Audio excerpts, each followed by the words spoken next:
नमस्कार दोस्तों। अक्टूबर माह की राजस्थान सूजस बुक जो राजस्थान सरकार द्वारा प्रकाशित की जाती है, इसमें से जो लगभग आने वाले जो एग्ज़ाम होते हैं उसमें से 6-7 क्वेश्चन अवश्य बैठते हैं।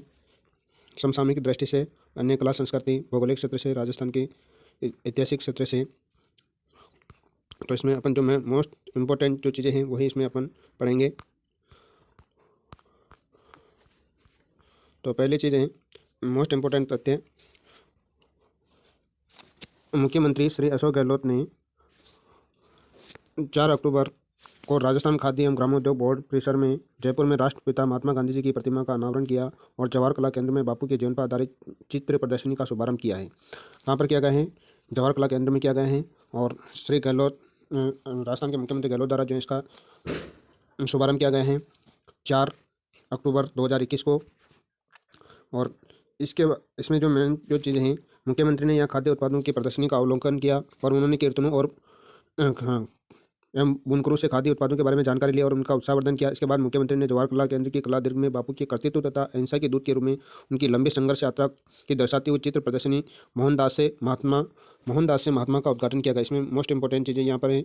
और इस अवसर पर सभी ने चित्रों का अवलोकन किया। इस अवसर पर उद्योग मंत्री श्री प्रसादी लाल मीणा, शिक्षा राज्य मंत्री गोविंद सिंह डोटासरा, राज्यसभा सांसद श्री नीरज डांगी और बड़ी संख्या में खाद्य संस्थाओं के प्रतिनिधि, गांधीवादी चिंतक और विभिन्न विभागों के वरिष्ठ अधिकारी भी मौजूद रहे। तो इसमें मेन चीज़ जो है इसका मुख्यमंत्री श्री अशोक गहलोत ने 4 अक्टूबर को जो है राजस्थान खाद्य एवं ग्रामोद्योग बोर्ड परिसर जयपुर में जो है महात्मा गांधी जी की प्रतिमा का जो है अनावरण किया गया है। उसके बाद में मोस्ट इम्पोर्टेंट चीज़ है प्रशासन गांव के संघ 17 दिसंबर 2021 तक यानी 2 अक्टूबर प्रदेश सरकार ने एक बार फिर 2 अक्टूबर 2021 से प्रशासन गांव के संघ, प्रशासन शहरों के संघ अभियान के जरिए आवाम को राहत देने के अभियान प्रारंभ किए गए हैं। यानी प्रशासन गांव के संघ और प्रशासन शहरों के संघ जो है ये जो है 2 अक्टूबर 2021 से प्रारंभ हुए और कहाँ तक चले? प्रशासन गांव के संघ जो है 17 दिसंबर 2021 तक चलेगा और प्रशासन शहरों के संघ जो है 31 मार्च 2022 तक चलेगा। और इसमें उसके बाद में इसमें क्या क्या कार्य होंगे? प्रशासन गांव के संघ अभियान के अंतर्गत राजस्व, ग्रामीण विकास, पंचायती राज, पीएचडी, कृषि, पशुपालन, जनजाति, ऊर्जा और सामाजिक न्याय, सैनिक कल्याण, महिला बाल विकास, चिकित्सा, स्वास्थ्य, खाद्य एवं नागरिक आपूर्ति आयोजना, श्रम, आयुर्वेद, शिक्षा, सार्वजनिक निर्माण, सहकारिता, वन, जल संसाधन, सिंचाई तथा रोडवेज जैसे 21 विभागों से संबंधित आमजन के कार्यों एवं आयोजनाओं को त्वरित क्रियान्वयन कर पात्र असाथियों को हाथों हाथ लाभान्वित किया जा रहा है। तो ये 2 अक्टूबर 2021 से प्रारंभ हुआ। प्रशासन गांव के संघ जो है 17 दिसंबर 2021 तक चलेगा और प्रशासन शहरों के संघ जो 31 मार्च 2022 तक चलेगा। इसके बाद में जो मोस्ट एक साथ 6 लाभ,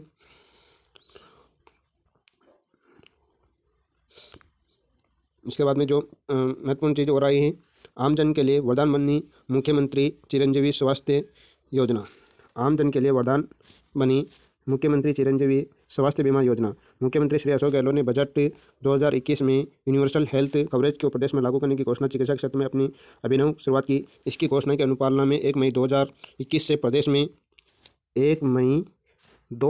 प्रदेश में मुख्यमंत्री चिरंजीवी स्वास्थ्य बीमा योजना की शुरुआत की गई है। यानी कि 1 मई 2021 से कौन सी योजना की प्रारंभ हुई? राजस्थान में मुख्यमंत्री चिरंजीवी स्वास्थ्य बीमा योजना की शुरुआत की गई। आम आदमी को चिकित्सा पर होने वाले बड़े खर्चों से मुक्त कर राज्य के अस्पतालों के साथ साथ संबंध निजी अस्पतालों में भर्ती होने पर निःशुल्क इंडोर इलाज उपलब्ध कराने के उद्देश्य से मुख्यमंत्री चिरंजीवी स्वास्थ्य बीमा योजना का संचालन किया जा रहा है। इस योजना में जो है क्या किसके हार्ट, बाईपास, कैंसर, कोरोना तक के पैकेज शामिल किए गए हैं। और इसके अंतर्गत जो है क्या क्या लाभ मिलेंगे? योजना के अंतर्गत मिलने वाले लाभ, योजना के अंतर्गत विभिन्न बीमारियों के उपचार के लिए कुल 1579 बीमारियों के पैकेज शामिल किए गए। कितनी बीमारियों के? 1579 बीमारियों के जो पैकेज इसमें शामिल किए गए हैं। और इसके अंतर्गत जो है योजना से संबंध निजी एवं सरकारी अस्पताल में भर्ती होने पर लाभार्थी परिवार के निःशुल्क उपचार का लाभ ले सकते हैं। योजना के अंतर्गत पंजीकृत परिवारों को प्रतिवर्ष 5 लाख रुपए का बीमा कवरेज उपलब्ध करवाया जा रहा है। इसमें और जो इम्पोर्टेंट चीज़ जो है वो यहाँ पर है, यानी इसमें जो बीपीएल वगैरह यानी सामाजिक आर्थिक जनगणना 2021 के पात्र 1199 परिवारों समस्त विभागों के कार्य 71,742 सुविधा कार्मिक, लघु सीमांत कृषक परिवार कोविड अनुग्रह राशि प्राप्त करने वाले 2,97,711 परिवारों को पूर्णतः निःशुल्क पंजीकृत हैं। अन्य परिवार पात्रों में प्रीमियम राशि 1700 रुपये की आधी यानी मात्र 850 में प्रीमियम राशि का भुगतान कर इस योजना का लाभ उठा सकते हैं। ये चीज़ें इसमें महत्वपूर्ण है। इसके अलावा पंजीकरण करने की जो प्रक्रिया थी वह 1 अप्रैल 21 से प्रारंभ हुई थी। इसके बाद में जो इम्पोर्टेंट चीज़ें हैं वो हैं, और इससे अपने को संबंधित कोई भी जानकारी लेनी है तो जो टोल पर जो नंबर है 1800 180 61 27 से जो है अधिक जानकारी अपन प्राप्त कर सकते हैं। और इसके बाद में और इम्पोर्टेंट चीज़ इसी के अंतर्गत जो है मुख्यमंत्री चिरंजीवी एक्सप्रेस एम्बुलेंस को हरी झंडी दिखाकर रवाना किया गया है। मुख्यमंत्री श्री अशोक गहलोत ने 14 अक्टूबर को मुख्यमंत्री कार्यालय से 11 चिरंजीवी 104 जननी एक्सप्रेस एम्बुलेंस को हरी झंडी दिखाकर रवाना किया गया है। यह जो है गर्भवती महिलाओं और 1 वर्ष तक के शिशुओं को रेफरल परिवहन सेवाएं उपलब्ध कराने के लिए प्रदेश में कुल 600 जननी एक्सप्रेस एम्बुलेंस संचालित की जा रही हैं। इनमें से 150 वाहन पुराने होने पर नई 150 चिरंजीवी 104 जननी एक्सप्रेस एम्बुलेंस टर्न के आधार पर क्रय की गई हैं। या ये चीज़ें इसमें महत्वपूर्ण है, यानी कि मुख्यमंत्री चिरंजीवी 104 जननी एक्सप्रेस एम्बुलेंस का शुरुआत कब हुई थी? 14 अक्टूबर 2021 से जो है इसकी शुरुआत हुई थी। इसके बाद में मुख्यमंत्री की जो निःशुल्क दवा योजना जो है उसके क्या बेमिसाल हुई, उसके बारे में क्या उपलब्धियाँ रही इसमें। मुख्यमंत्री श्री अशोक गहलोत ने महात्मा गांधी के विचारों को आत्मसात करते हुए 10 वर्ष के पूर्व प्रदेश में महात्मा गांधी के जन्म दिवस 2 अक्टूबर 2021 को जो है मुख्यमंत्री निःशुल्क दवा योजना का शुभारंभ किया गया था। तो इसको जो है 2021 तक जो है 10 साल पूरे हो गए हैं।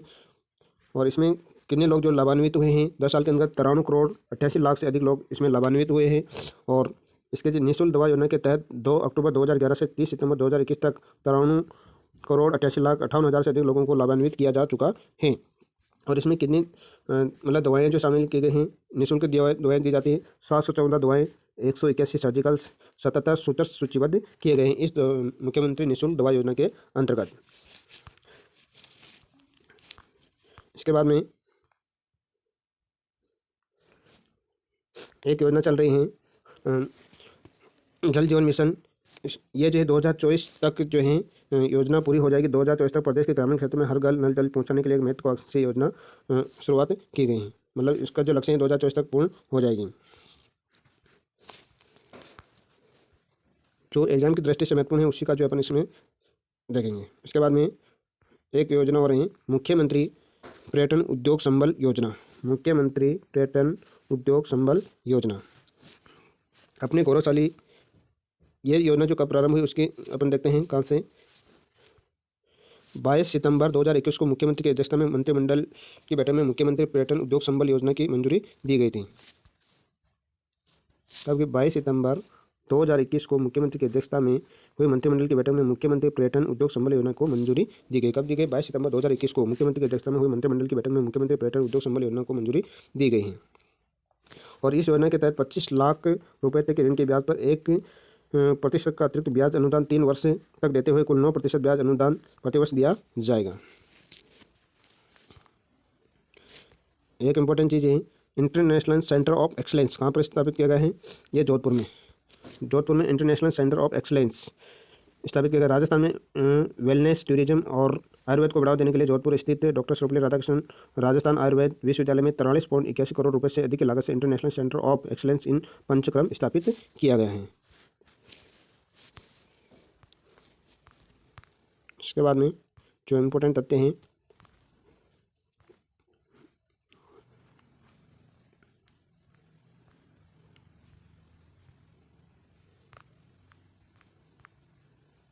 राजस्थान में लघु चित्रशैली, ये जो है इसमें से भी लगभग एक क्वेश्चन जो है हमेशा पूछा जाता है। क्या क्या चीज़ें हैं इसका अपन पूरा पढ़ेंगे जल्दी। भारतीय चित्रकला में राजस्थानी चित्रकला का अपना अनूठा ऐतिहासिक स्थान है। जिस परंपरा से उद्घाटित विकसित और प्रभावित हुई वह भारत की प्राचीन चित्रण परंपरा है। चित्रकला को पूरा साक्ष्यों से यह बात स्पष्ट हो गई कि प्राचीन समय से प्रदेश में चित्रण एवं चित्रकला की परंपरा पुष्ट रही है। राजस्थान में चित्रकला का प्रारंभ 15वीं शताब्दी के उत्तरार्ध से 16वीं शताब्दी के पूर्वार्ध के बीच 1500 के आसपास माना जाता है। राजस्थानी चित्रकला का जन्म राजस्थान के प्रांतों में हुआ है। राजस्थानी चित्रकला का उद्भव और विकास कई अन्य शैलियों की भांति न तो किसी एक स्थान पर हुआ नहीं कुछ कलाकारों के। इसमें जो चीज़ें मेन इंपॉर्टेंट यहाँ से स्टार्ट होती हैं, यानी जो चित्रशैली जो है उसको 4 स्कूलों में बांटा गया है। पहला है मेवाड़ स्कूल, दूसरा है मारवाड़ स्कूल, तीसरा हाड़ौती स्कूल, चौथा ढूढ़ाड़ स्कूल। इन चारों स्कूलों की भौगोलिक संरचना और राजपूत राजवंशों की सांस्कृतिक परंपरा ने जो विशेषता प्रदान की वह चित्रकला से सहज ही झलकती है। इनसे संबंधित शैलियों का उपशैलियों का विभाजन भी अग्रलिखित प्रकार से किया जाता है। मेवाड़ शैली में जो है कौन कौन सी शैली आती हैं? तो मेवाड़ में उदयपुर शैली, नाथद्वारा शैली और चावंड शैली, देवगढ़ शैली, सावर उपशैली, शाहपुरा उपशैली, बनेड़ा, बागौर, बेगू, कलेवा आदि ठिकानों की कला है।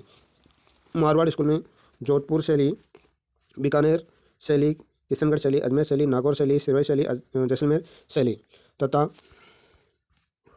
गाणेराव रिया, बिनाई जूनिया आदि ठिकाना कला हैं। हाड़ौती स्कूल में बूंदी शैली और कोटा शैली, झालावाड़ शैली हैं। डुडाड़ स्कूल में आम्बेर शैली, जयपुर शैली, शेखावटी शैली, अलवर शैली, उनियारा शैली, उपशैली और जिला इसरदा, सामो, शाहपुरा आदि ठिकाना है। जो राजस्थानी चित्रकला की जो मुख्य विशेषताएं वो क्या क्या हैं? राजस्थानी चित्रकला में मुख्य विशेषताएं लोक जीवन का सानिध्य, भाव प्रवणता का प्राचुर्य, विषय की विविधता, वर्ण वैविध्य, देश काल की अनुरूपता, प्रकृति प्रवेश का अद्भुत चित्रण है। इस चित्रशैली में रंगों का संयोजन उत्कृष्ट एवं आकर्षक, लाल एवं पीला, सफेद, हरे रंग के प्रमुखता से उपयोग किया जाता है। चटकीले, चमकदार और दीप्ति युक्त रंगों का संयोजन विशिष्ट है। और इस चित्रशैली के चित्रों में वीरता के प्रतीक, लावण्य, त्याग की प्रतिमूर्ति, नारी, अलग अलग स्थानों पर पाए जाने वाले पशु पक्षी, वनस्पति, जल थल आदि का प्रदेशानुकूल अंकन यहाँ पर अपनी विशेषता रही है।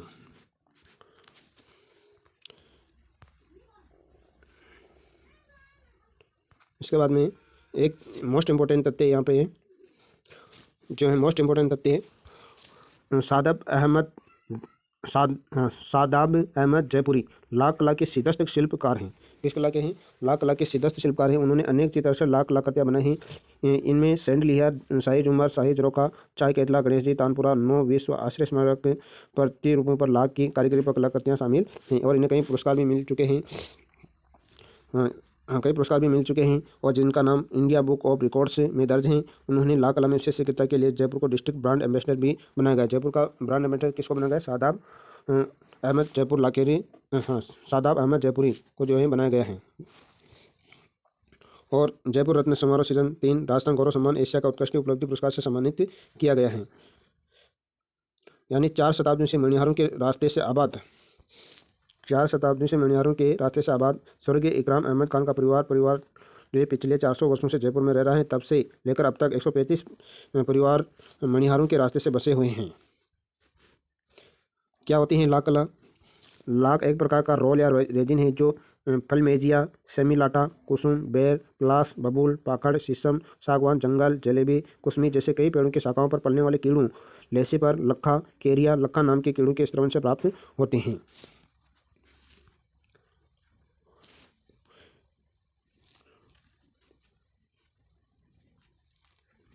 इसके बाद में जो डाक टिकट जो जारी होते हैं इसमें किंग ऑफ हॉबीज राजस्थान कला संस्कृति के झलकते हैं। यानी इसमें कौन कौन के ऊपर जो है डाक टिकट जारी? भौगोलिक संकेत राजस्थान की कठपुतलियों पर भौगोलिक संकेतक बना। एक और भौगोलिक संकेत जैसे सांगनेरी बंगरू हैंड ब्लॉक प्रिंट पर जीआई टैग बना। उसके आधार पर कोटा डोरिया पर जो है जीआई टैग बना। उसके बाद में भारतीय विशेष आवरण एवं विरूपण ब्लू पोट्री जयपुर भौगोलिक संकेत तक बना भौगोलिक। और इसके बाद में जो है अब तक जो है किस पर जो है डाक टिकट जारी हुए? आमेर किले पर जो है इस पर डाक टिकट जारी हुआ डाक विभाग द्वारा। इसके बाद चित्तौड़ के किले पर जो है डाक टिकट जारी हुआ। जैसलमेर का किला इस पर भी डाक टिकट जारी हुआ। इसके बाद में कोर्ट गेट बीकानेर, जैसे भी पूछा जाए कोर्ट गेट कहाँ पे? बीकानेर, इस पर डाक टिकट जारी हुआ। जोरावर सिंह गेट जयपुर, इस पर भी डाक टिकट जारी हुआ। सरदार नाइट जोधपुर 5, इस पर भी डाक टिकट जारी हुआ। मैगजीन गेट अजमेर, इस पर भी जो है डाक टिकट जारी हुए डाक विभाग के द्वारा। इसके बाद में महत्वपूर्ण चीज़ें यहाँ पर और आती हैं। इसमें से जो है पिछली बार जो पटवार एग्जाम हुआ था उसमें से प्रत्येक में जो है इसका मतलब क्वेश्चन पूछा गया था। यहाँ से लोक कला और संस्कृति संबंधी राजस्थान के प्रमुख शोध संस्थान एवं संग्रहालय। तो इसमें जो इम्पोर्टेंट चीज़ें हैं वो देखेंगे अपन। संग्रहालय राजस्थान के निर्माण के पूर्व में विभिन्न रियासतों में 10 कला संग्रह स्थापित हो चुके थे। संग्रहालय की स्थापना के क्रम में सर्वप्रथम जयपुर में राजा महाराजा राम सिंह के शासनकाल में 1874 में प्रिंस अल्बर्ट ने संग्रहालय की नींव रखी थी जयपुर में। इसका नाम अल्बर्ट म्यूजियम रखा गया था। अल्बर्ट म्यूजियम की नींव किसने रखी थी? प्रिंस अल्बर्ट ने 1874 में। और इसके बाद में अकबर के किले में राजपूताना म्यूजियम की स्थापना जो है सन 1908 में इसका विधिवत उद्घाटन गवर्नर जनरल के एजेंट के द्वारा किया गया। और जोधपुर में 1909, हाड़ौती के क्षेत्र में 1915 में झालावाड़ में पहला संग्रहालय स्थापित किया गया है। इसके बाद में अपन जो मेन चीज़ें हैं केंद्रीय संग्रहालय और अल्बर्ट हॉल म्यूजियम कहाँ पे है? ये जयपुर में स्थित है। इस म्यूजियम की नींव जो है महाराजा राम सिंह द्वितीय के शासनकाल में 1876 में प्रिंस अल्बर्ट के द्वारा रखी गई। केंद्रीय संग्रहालय अल्बर्ट हॉल कहाँ पे स्थित है? पहली बात जयपुर में। और इसकी नींव जो है राम सिंह द्वितीय के शासनकाल में प्रिंस अल्बर्ट के द्वारा रखी गई। किसके द्वारा? प्रिंस अल्बर्ट के द्वारा। और 1877 में इसका उद्घाटन जो है सर एडवर्ड बेडफोर्ड के द्वारा किया गया है। में मोस्ट इंपॉर्टेंट चीज़ें हैं, केंद्रीय संग्रहालय का जो है उद्घाटन किसके द्वारा किया? एडवर्ड पॉडबर्ट के द्वारा किया गया है। और इसका जो निर्माण नींव जो रखी गई थी वो प्रिंस अल्बर्ट के द्वारा रखी गई थी। यह म्यूजियम राजस्थान का प्रथम संग्रहालय म्यूजियम है। अल्बर्ट हॉल म्यूजियम में मिस्र की प्राचीन कालीन मम्मी रखी गई हैं। अल्बर्ट हॉल म्यूजियम राजस्थान का सबसे बड़ा संग्रहालय है। उसके बाद में राजस्थान पुरातत्व संग्रहालय विभाग जयपुर। राजस्थान पुरातत्व एवं संग्रहालय विभाग जयपुर, इस विभाग की स्थापना 1950 में जयपुर में की गई है। कहाँ पर की गई? जयपुर में की गई। और इस विभाग के द्वारा रिसर्च के नाम पत्रिका प्रकाशित की जाती है। द रिसर्चर के नाम से पत्रिका प्रकाशित की जाती हैं। उसके बाद में राजस्थान राज्य अभिलेखागार कहाँ पर स्थित है? बीकानेर में। इसकी स्थापना 1955 में राजस्थान के जयपुर में की गई थी, लेकिन सन 1960 में इसे जयपुर से बीकानेर स्थानांतरित किया गया है। 1960 में पहले जो है जयपुर में स्थापना की गई थी। 1955 में राजस्थान राज्य अभिलेखागार की स्थापना का मुख्य उद्देश्य इतिहास में लिखित सामग्री को सुरक्षित रखना था। इस विभाग के मुख्यालय के अलावा 6 अन्य शाखाएं भी बनाई गई जो राजस्थान के अलग अलग शहरों में स्थित हैं। जयपुर में है, अलवर में है, अजमेर, उदयपुर, कोटा और भरतपुर में। इसके बाद में प्राच्य विद्या प्रतिष्ठान जोधपुर, इसकी स्थापना 1955 में जोधपुर में की गई थी। कब की गई थी? प्राच्य विद्या प्रतिष्ठान जोधपुर, इसकी स्थापना 1955 में जोधपुर में की गई थी। राजस्थान सरकार के द्वारा 1950 में संस्कृत मंडल की स्थापना की गई थी और संस्कृत मंडल का पुनर्संगठन का 1955 में प्राच्य विद्या प्रतिष्ठान के रूप में बदल दिया गया। उसके बाद में अरबी फारसी शोध संस्थान टोंक कसरे इलम के नाम से 1978 में टोंक में इसकी स्थापना की गई थी। अरबी फारसी शोध संस्थान में औरंगजेब द्वारा लिखित पुस्तक आलमगीरी कुरान तथा शहजाद द्वारा लिखवाई गई पुस्तकें कुरान कमाल यहाँ रखी गई हैं। यानी कि स्थापना हुई थी 1978 में टोंक में, और औरंगजेब द्वारा लिखित पुस्तकों से आलमगीरी कुरान और शाहजहां द्वारा लिखवाई गई पुस्तक कुरान कमाल यहाँ पर रखी गई हैं। इसके बाद में सर छोटूराम स्मारक संग्रहालय संग्रिया, इसकी स्थापना स्वामी केशवानंद के द्वारा हनुमानगढ़ जिले के संग्रिया नामक स्थान पर की गई। वहाँ पर की गई संग्रिया नामक केशवानंद के द्वारा हनुमानगढ़ जिले के संग्रिया नामक स्थान पर की गई। इसमें विशाल कमंडल तथा महाराजा रणजीत सिंह के दरबार के camera photo, chamber of princess 14 फरवरी 1921 की कैमरा फोटो दर्शनीय हैं। उसके बाद में बागौर की हवेली संग्रहालय, ये उदयपुर में स्थित है। इस संग्रहालय उदयपुर की पिछोला झील के किनारे घनघोर घाट पर बागौर की हवेली 1997 में स्थापित की गई है। कब की गई? 1997 में स्थापित की गई है। और इसमें जो है विभिन्न प्रकार की जो 500 पगड़ियाँ रखी गई हैं। पश्चिम क्षेत्र सांस्कृतिक केंद्र का यह कार्यालय संचालित यहीं पर स्थित है। उसके बाद में जनजाति संग्रहालय उदयपुर, इसकी स्थापना 30 दिसंबर 1983 को की गई। जनजाति संग्रहालय की स्थापना उदयपुर में की गई है। कब की गई? 30 दिसंबर 1983 को उदयपुर में माणिक्यलाल वर्मा जनजाति शोध संस्थान के द्वारा की गई थी। जनजाति संग्रहालय के प्रवेश द्वार पर मेवाड़ का राचिन जो दृढ़ राके धर्म को ताही राके करतार, यानी ऐसे क्वेश्चन पूछा जाता है कि जो दृढ़ राके धर्म को ताही राके करतार कौन से मतलब क्षेत्र का जो है ये राचिन है? मेवाड़ क्षेत्र का। उसके बाद में भादरिया लाइब्रेरी पोखरण जैसलमेर, यह राजस्थान के जैसलमेर जिले के पोखरण में भादरिया राय माता मंदिर के स्थान पर स्थित है और यह एशिया का सबसे बड़ा गैर सरकारी पुस्तकालय है। इस पुस्तकालय की स्थापना 1983 में संत हरिवंश सिंह निर्मल के द्वारा की गई थी, जो पंजाब के फिरोजपुर के निवासी हैं। यह पुस्तकालय 15,000 वर्ग फीट में फैला हुआ है, जिसमें करीब 9 लाख पुस्तक और 4,000 लोगों के बैठने की व्यवस्था है। इसके बाद में राजकीय संग्रहालय अजमेर, राजकीय संग्रहालय अजमेर, इसकी स्थापना जो है भारत सरकार के द्वारा मैगजीन के किले अकबर के किले में 19 अक्टूबर 1908 को राजपूताना म्यूजियम के नाम से की गई है। उसके बाद में कुतुब खाना अलवर, कुतुब खाना कहाँ पे है? अलवर में। महाराजा विनय सिंह के शासनकाल में संवत 1894 के प्रत्यक्ष से कुतुब खाना पुस्तकशाला स्थापित की गई है। यह कुतुब खाना शिला खाना तोश खाना पुरा सामग्री के अवशेष नमूने 1881 में लाहौर प्रदर्शनी में, 1883 में कलकत्ता, 1886 में लंदन में, 1903 में दिल्ली, 1910 में इलाहाबाद प्रदर्शित किया गया। सरदार म्यूजियम जोधपुर, सरदार म्यूजियम जोधपुर, इसकी स्थापना 1909 में जोधपुर में की गई थी। इस संग्रहालय को जो सरदार राज के संग्रहालय के नाम से भी जाना जाता है। राज के संग्रहालय बीकानेर, इस संग्रहालय का उद्घाटन महाराजा गंगा सिंह के समय तत्कालीन वायसराय लॉर्ड लिनलिथगो के द्वारा 5 नवंबर 1937 में गंगा गोल्डन जुबली म्यूजियम के नाम से की गई थी।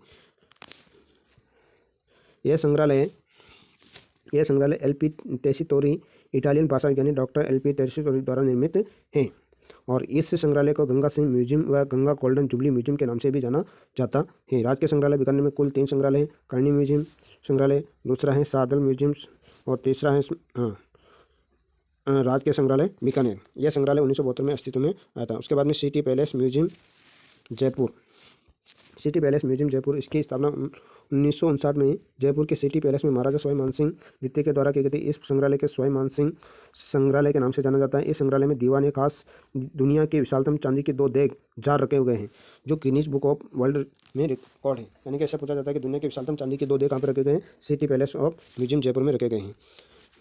जैन भद्रसूरी ज्ञान भंडार, यह जैसलमेर जिले के सोनारगढ़ दुर्ग में स्थित है। जैन भद्रसूरी ज्ञान भंडार में प्राचीन ग्रंथों के भंडार हैं। सिटी पैलेस म्यूजियम उदयपुर, ये संग्रहालय का निर्माण महाराणा अमर सिंह के प्रथम के द्वारा करवाया गया था। यह संग्रहालय उदयपुर के सिटी पैलेस में स्थित है। इसके बाद में राजकीय संग्रहालय उदयपुर, इसको राजकीय प्रताप संग्रहालय या प्रताप संग्रहालय भी कहते हैं। और मेन दूसरे हैं भवानी नाट्यशाला झालावाड़, 1921 में तत्कालीन झालावाड़ रियासत के नरेश भवानी सिंह ने ओपेरा शैली में इसका निर्माण करवाया था। उसके बाद में सरस्वती पुस्तकालय फतेहपुर सीकर, और इसका जो है 14 मई 1910 को वासुदेव गोयनका और बजरंग लाल लोहिया ने इसका स्थापना की थी। उसके बाद में पुस्तक प्रकाश पुस्तकालय जोधपुर, इसकी स्थापना मानसिंह के द्वारा ब्लू सिटी जोधपुर में की गई, यानी जोधपुर को ब्लू सिटी के नाम से भी जाना जाता है। पोथीखाना जयपुर, इसकी स्थापना 1952 में महाराजा सवाई मानसिंह द्वितीय के द्वारा जयपुर में की गई थी। सरस्वती भंडार चित्रकला के लिए प्रसिद्ध संग्रहालय राजस्थान के उदयपुर में स्थित है। उसके बाद रूपायण संस्थान बोरुंदा, रूपायण संस्थान बोरुंदा कला मर्मज्ञ पद्म भूषण कोमल कोठारी द्वारा स्थापित है। सुप्रसिद्ध कला संस्थान जोधपुर जिले में बोरुंदा नामक स्थान पर स्थित है। इसके बाद में बिरला तकनीकी म्यूजियम पिलानी झुंझुनू में है। कहाँ पर? पिलानी झुंझुनू, इसकी स्थापना 1954 में राजस्थान के झुंझुनू जिले के पिलानी शहर में की गई है। और इसमें जो इस म्यूजियम में स्थित कोयले के खाने का प्रदर्शन पूरे एशिया में प्रसिद्ध है। राजस्थानी शोध संस्थान, यह संस्थान राजस्थान के जोधपुर जिले में स्थित जोधपुर जिले के चौपासी नामक स्थान पर स्थित है। राजस्थानी शोध संस्थान, राजस्थान साहित्य अकादमी मोस्ट इंपोर्टेंट, इसकी स्थापना 1950 में उदयपुर में की गई थी। और राजस्थानी साहित्य की उन्नति और प्रचार हेतु राजस्थानी साहित्य अकादमी द्वारा मधुमती नामक से मासिक पत्रिका प्रकाशित की जाती है। राजस्थानी साहित्य अकादमी के द्वारा जो मधुमती नाम की जो मासिक पत्रिका प्रकाशित की जाती है। इसके बाद में राजस्थानी हिंदी ग्रंथ अकादमी, इसकी स्थापना 1969 में एक स्वायत्त संस्था के रूप में जयपुर में की गई थी। और यहाँ पर जो हिंदी बुनियाद इसकी द्विमासिक पत्रिका है, इसके निदेशक डॉक्टर बजरंग लाल सैनी हैं। यानी जैसे आपको पूछा जाएगा हिंदी बुनियाद जो हिंदी पत्रिका, इसके निदेशक कौन है? डॉक्टर बजरंग लाल सैनी। राजस्थान संस्कृत अकादमी 1980 में जयपुर में इसकी स्थापना की, इसके निदेशक संजय जाला हैं। राजस्थान उर्दू अकादमी, इसकी स्थापना उर्दू अकादमी की जो स्थापना 1979 में जयपुर में की गई है। राजस्थान सिंधी अकादमी, इसकी स्थापना 1979 में जयपुर में की गई थी। राजस्थान सिंधी अकादमी के द्वारा रिहान नाम से वार्षिक पत्रिका प्रकाशित की जाती है। उसके बाद राजस्थान भाषा साहित्य एवं संस्कृति अकादमी, इसकी स्थापना 1983 में बीकानेर में की गई। राजस्थान भाषा एवं संस्कृति अकादमी का बीकानेर में, और 1983 में जो इसकी स्थापना की गई। इसके द्वारा जो प्रकाशित पत्रिकाएं वो जागती जोत हैं। उसके बाद में राजस्थानी भाषा अकादमी, इसकी स्थापना 19 जनवरी 1986 में जयपुर में की गई। अकादमी द्वारा त्रैमासिक पत्रिका ब्रज सतदल, कौन सी पत्रिका? त्रैमासिक ध्यान ब्रज सतदल का प्रकाशन करते हैं। उसके बाद में राजस्थानी पंजाबी भाषा अकादमी श्री गंगानगर जिले में इसकी स्थापना 2006 में हुई थी। उसके बाद में श्री रामचरण प्राच्य विद्यापीठ एवं संग्रहालय, इसकी स्थापना 1960 में आचार्य रामशरण व्याकुल के द्वारा जयपुर में की गई। इस संग्रहालय में 18 करोड़ वर्ष पुरानी पेड़ों की छाल, तनेज से लेकर शंख, सेब, ताम्रपत्र, प्रस्तर, अंतिम मुगल शासक बहादुर शाह जफर के बड़े बेटे मिर्जा अब्दुल्ला का वैवाहिक आमंत्रण पत्र मूल काबिन नामक से संग्रहित हैं। जवाहर कला केंद्र जयपुर में, जवाहर कला केंद्र कहाँ पर स्थित है? जयपुर में है। उसके बाद में पंडित झाबरमल शोध संस्थान, इसकी स्थापना प्रसिद्ध इतिहासकार एवं पत्रकार पद्म भूषण पंडित झाबरमल शर्मा 1883-1983 की स्मृति में 2000 जयपुर में की गई है। एक और चीज़ है यहाँ पर इंपॉर्टेंट चीज़, चींटियों की शरण स्थली बना श्रद्धालुओं के लिए आस्था का केंद्र। कौन सा केंद्र है? जयपुर जिले के तहसील जमुआ रामगढ़, तो जमुआ माता के मंदिर के लिए प्रसिद्ध हैं। लोग यहाँ दूर से जमुआ माता के दर्शन करने के लिए आते हैं। किंतु जमुआ रामगढ़ तहसील की ग्राम पंचायत बोबाड़ी स्थित दहली धाम की बात कुछ अलग है। यहाँ 600 बीघा चारागाह चींटियों के लिए प्रसिद्ध हैं। उसके बाद में जालौर महोत्सव कला और संस्कृति का अनूठा संगम, यानी जालौर महोत्सव जो है फरवरी माह में जो है आयोजित किया जाता है। कौन से माह में आयोजित किया जाता है? फरवरी माह में आयोजित किया जाता है। जालौर महोत्सव का शुभारंभ जो है फरवरी माह में आयोजित होता है।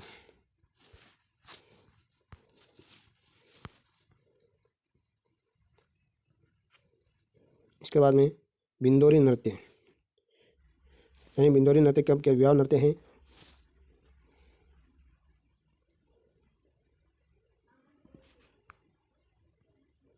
इसके बाद में पगड़ी और सापा।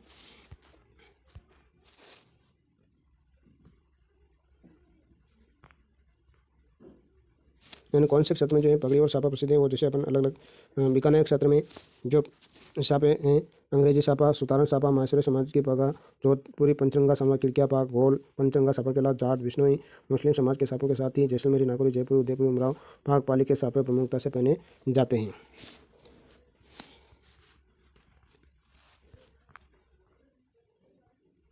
इसके बाद में जोधपुर के पूर्व महाराजा जसवंत सिंह द्वारा पहनी जाने वाली पगड़ियाँ कौन कौन सी? जोधपुर क्षेत्र में जोधपुर क्षेत्र में जसवंत शाही पाग, टाटोड़ी सापा, फाग पाग, जोधपुरी सापा, विजय शाही पाग, मेवाड़ के महाराणा उदय सिंह के समय में प्रचलित उदय शाही, नागौर के अमर सिंह राठौर द्वारा पहनी जाने अमर शाही पगड़ी, अरसी शाही, भीम शाही, सलम्बर की चंडावत शाही पगड़ी भी बीकानेर में पसंद की जाती हैं।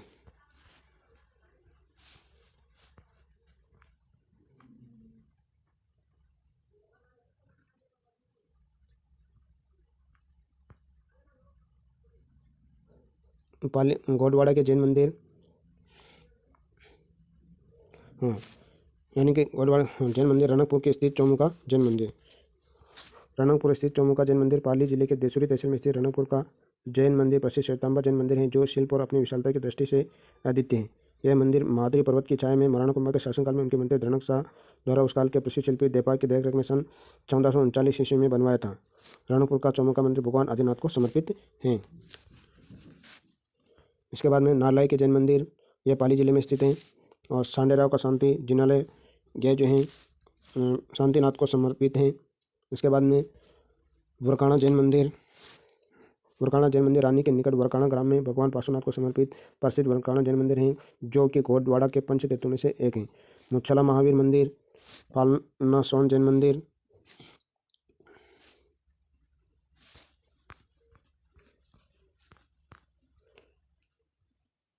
नीलिया महादेव, ये जो है चित्तौड़गढ़ जिले से, नीलिया महादेव कहाँ पर स्थित है? ये चित्तौड़गढ़ जिले से 23 किलोमीटर की दूर बस्सी में स्थित है। नीलिया महादेव का मंदिर बस्सी में स्थित है, नीलिया महादेव बस्सी में। इसके बाद में जो इम्पोर्टेंट तथ्य है उसी के बारे में बातचीत करेंगे अपन।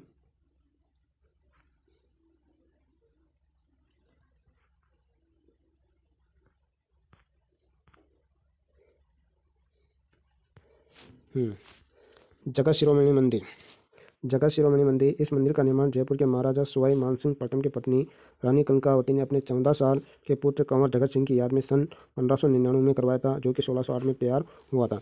14वीं शताब्दी के महामेरु प्रसाद के उत्तम उदाहरण इस मंदिर में श्री कृष्ण की मूर्ति के सामने एक मंडप प्रसाद में गरुड़ भगवान विराजित हैं। संगमरमर के पत्थरों से बने तोरण द्वार, दोनों तरफ हाथियों की प्रतिमा। यह देश का एकमात्र मंदिर है जहाँ श्री कृष्ण के संग मीरा विराजमान हैं। धन्यवाद दोस्तों।